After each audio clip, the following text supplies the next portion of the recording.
It is Sunday, April 7th, 2024, the day before the big eclipse.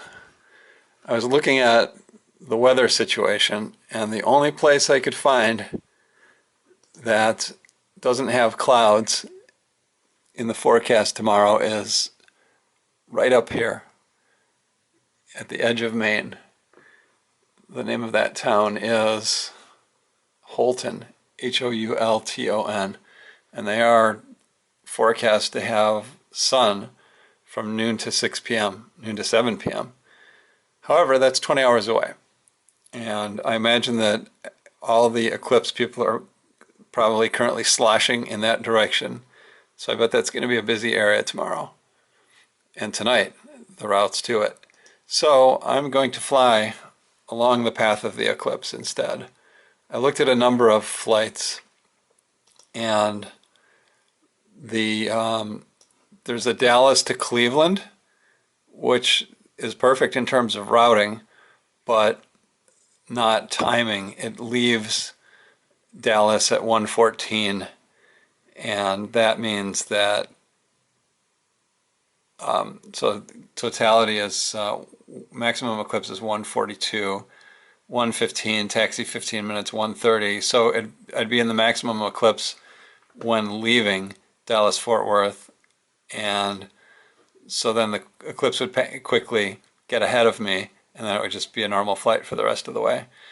The other alternatives were, well, there's a whole bunch, but the other useful ones were Dallas to St. Louis, and that was okay. That leaves at, I think, 12:27, and I didn't find a convenient way to get from St. Louis back home, though. So what I settled on is Fort Wayne, Indiana, which is up here.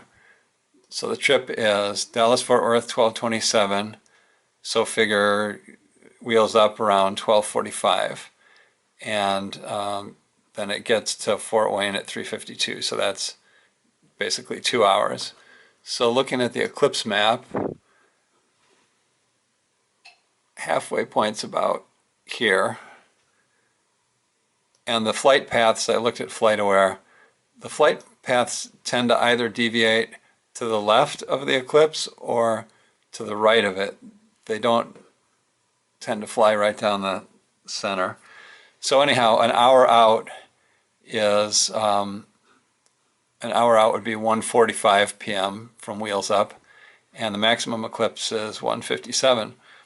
So that works out pretty well. I'll have the maximum eclipse right in the middle of the flight. The unfortunate thing about the flight, though, is, so it arrives at 3:52, and Fort Wayne is about here. Come on. And 3:52, so the maximum eclipse is at 3:10, and the end of totality is at 3:11, and then resume normal sunshine at 4:24 p.m. So I'll actually be getting to Fort Wayne just a little bit earlier than what I would consider to be ideal. I didn't look into Montreal because I don't have, my passport is expired. That might have been an interesting option. So that's the plan for tomorrow. Dallas-Fort Worth to Fort Wayne, Indiana. I'm not sure what I'm going to see. Okay, it is still Sunday, April 7th, 1:45:56 p.m. and I'm tracking the flight that I will be taking tomorrow. So this little hump in the map is where St. Louis is, and you can see, and then there's a reverse curve here. If you look at the eclipse map, here's the hump, and the reverse curve is about where that push pin is. And so max eclipse at the push pin is 2 p.m. tomorrow, and that's 14 minutes from now.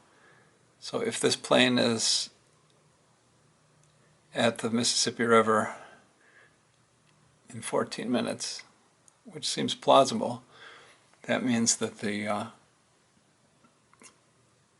if tomorrow's flight does the same thing, the maximum eclipse will be occurring right as I cross the Mississippi.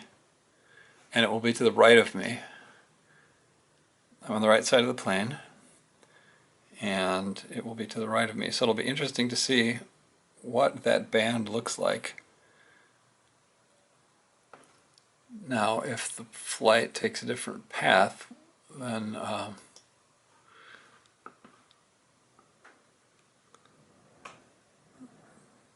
I've got a different situation. Let's see here. Past flights. Here's another one. That did about the same thing. Crossed right at the bump.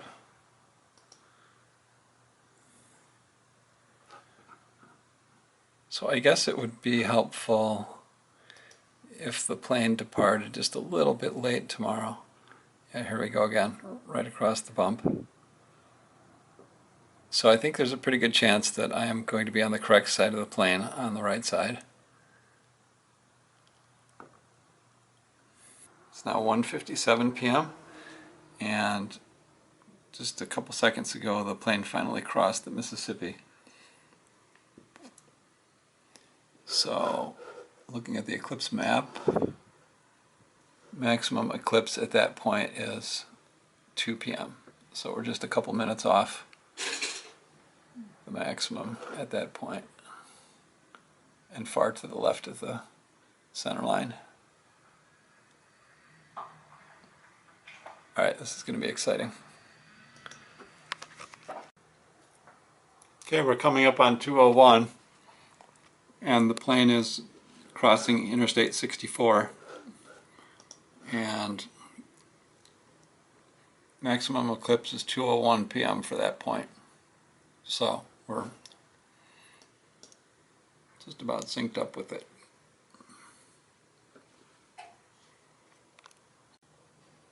One more interesting thing about the Sunday flight, it's predicted to land at 3:30 Eastern Time. And so we'll click on Fort Wayne. And wow, so that's only 20 minutes after the maximum eclipse. That's not ideal. I hope the plane leaves late tomorrow, just a little bit.